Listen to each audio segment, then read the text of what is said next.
عارف لما تبقى حرامي وتبلغ عن نفسك من غير ما تعرف؟ والله هو ده اللي بيحصل في اعلام نادي الزمالك، واجيب لك فيديو بالصوت والصوره عن اللي بيحصل ده غير ان مهاجم من النادي الاهلي للدوري الانجليزي على طول. ولو مش مصدق انا برضه هجيب لك الكلام ده كله في حلقه النهارده. مش بس كده، ده اتنين مهاجمين الاتنين اقوى من بعض، والله العظيم النادي الاهلي داخل في اتنين مهاجمين لو خلص مهاجم منهم فانت مش محتاج حاجه تانية. اقوى من وسام ابو علي، يعني مش اقوى من وسام ابو علي كمثلا تكامل كلاعب متكامل، لا اقوى من وسام ابو علي كتهديف. سجل التهديف بتاعهم مرعب يا جماعه، والله اللي انا جايبهم لك دول السجل التهديفي بتاعهم في ليفل عالي جدا جدا. فقبل ما نبدا حلقه النهارده عايزك تصلي على سيدنا محمد عليه افضل الصلاه والسلام، تشترك في القناه وتعمل لايك وتفعل زر الجرس عشان يوصلك كل جديد. وتعالى نبدا. انا ابدا معاك باثنين مهاجمين، مش بقول لك النادي الاهلي بيفكر فيهم، لا ده النادي الاهلي دخل في خط مفاوضات مع الاثنين، هو مش هيجيب الاثنين، هو هيجيب واحد منهم، لكن لو قدر يجيب واحد منهم فاحنا مش محتاجين حد تاني في خط الهجوم، لا ده ياكل كاموش يعني على السجل التهديفي بتاع كل واحد فيهم، لا ياكل كاموش اول واحد معانا. والنادي الاهلي داخل فيه بخط مفاوضات، وداخل فيه بخط مفاوضات بقوه. ليه بقى؟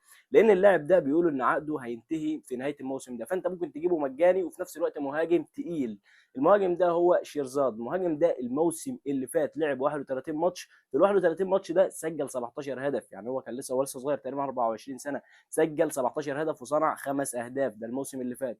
الموسم اللي احنا فيه ده سجل 26 هدف وصنع هدف، يعني 27 مساهمه في 32 ماتش، يعني مهاجم متكامل. وفي نفس الوقت يعني فكك من مهاجم متكامل، هو متكامل لكن في نفس الوقت مهاجم متطور، يعني السنه اللي فاتت 17 هدف، السنه دي 26. مهاجم السجل التهديفي بتاعه مستمر، يعني مثلا انا بيسجل السنه اللي فاتت 17، السنه دي سجل 26، مش موسم وراح على كده، مش يتالق موسم وبعد كده المواسم الجايه دي مش هيتالق، لا هو مهاجم متالق. وفي نفس الوقت النادي الاهلي دخل في خط مفاوضات جاده معاه.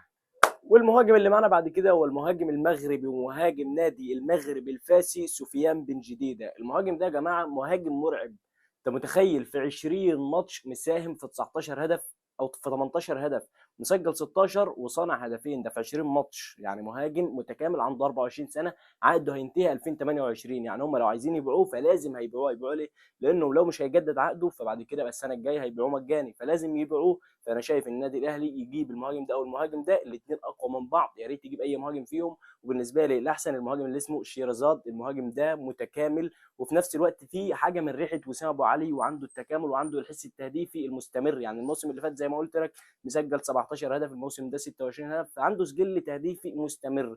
فانت شايف المهاجم المغربي احسن ولا شيرزاد المهاجم ده احسن؟ اشوف رايك في التعليقات. تعالى بعد كده نخش على قصه المدرب، واول مدرب معانا وهو برونو لاج، وده المرشح الاقوى ان هو ينضم للنادي الاهلي او يتولى تدريب النادي الاهلي الموسم الجاي. طب المدرب الثاني، المدرب الجاي هو مارك فان بوميل، مدرب تقريبا هولندي، ادام اسمه فان يبقى هولندي تقريبا كده، لكن هو مدرب كويس هو برضه. وبرونو لاج الاثنين مدربين اقوى من بعض، مدربين بيدربوا في اوروبا يا جماعه، واحد مش عارف درب في الدوري الاسباني والثاني مدرب في بنفيكا، فانت مش محتاج يعني سيره ذاتيه اقوى من كده. لكن في نفس الوقت لازم النادي الاهلي يضمن حقوقه، يعني اللي يبقى فيه صياغه العقود، مثلا اللي يمسك صياغه العقد بتاع المدرب مثلا سواء برونو لاج او سواء مارك فان بوميل، اللي يمسك مثلا العقود دي لازم يضمن حق الاهلي، ما تبقاش مثلا يعني اتعلم من خطأك في مدرب اسمه اللي ماسك النادي الاهلي دلوقتي يسترب، يعني ما يبقاش نفس الخطأ. مثلا هو مدرب عالمي وكلنا عارفين ان هو عالمي، لكن في نفس الوقت يبقى عندك مثلا ممكن مثلا حظه ما يبقاش حلو في افريقيا، ممكن ما يبقاش كويس مع النادي الاهلي، ده وارد، فانت لازم تبقى ضامن حقك. طيب نجم النادي الاهلي للدوري الانجليزي زي ما قلت لك، انت طبعا ما كنتش مصدق في بدايه الحلقه، لكن زي ما بقول لك كده نجم النادي الاهلي في الدوري الانجليزي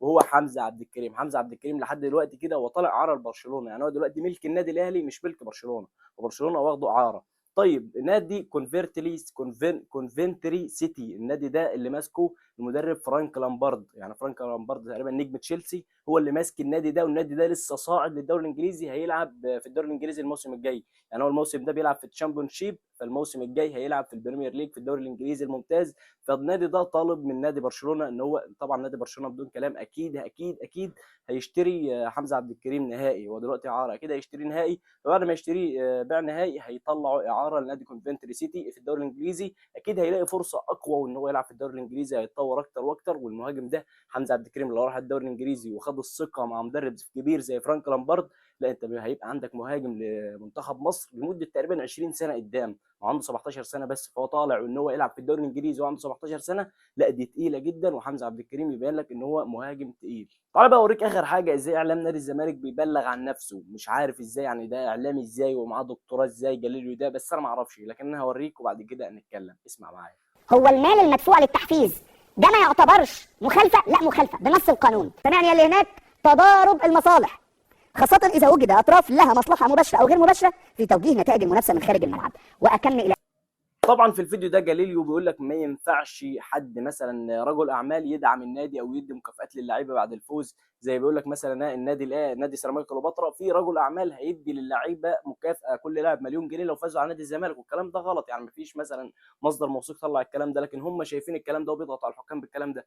لكن اللي انا عايز اقوله لك، هو ممدوح عباس هو رئيس نادي الزمالك؟ مش رئيس نادي الزمالك. طب عضو في نادي الزمالك؟ مش عضو في نادي الزمالك. طب بيدي ازاي للعيبه؟ انا ما اعرفش. يعني هو بيدي للعيبه بمكافآت بعد كل مباراه والكلام ده كله؟ ما هو كده يعني رجل اعمال وبيدي للعيبه هو مكافاه بعد كل فوز؟ فانا ما اعرفش يا جليلي اصلا انت حاسبها ازاي. يعني دلوقتي ممدوح عباس بيدي للعيبه فلوس بعد كل فوز اهو، هو رجل اعمال اهو وبيدي للعيبه فلوس بعد كل فوز، جاي بقى على سيراميكا كليوباترا والكلام ده كله؟ انا ما اعرفش ازاي اعلام نادي الزمالك بيفكر، ما اعرفش ازاي جاليليو ده اصلا خاصه معاه دكتوراه، انا والله ما اعرف. لو انت تعرف قول لي في التعليقات. ولو وصلت معايا لحد هنا ما تنساش المتابعه واللايك، ولو وصلت معايا لحد هنا تاني ما تنساش تصلي على سيدنا محمد عليه افضل الصلاه والسلام، تشترك في القناه وتفعل زر الجرس عشان يوصلك كل جديد. استنى في حلقه جديده. سلام.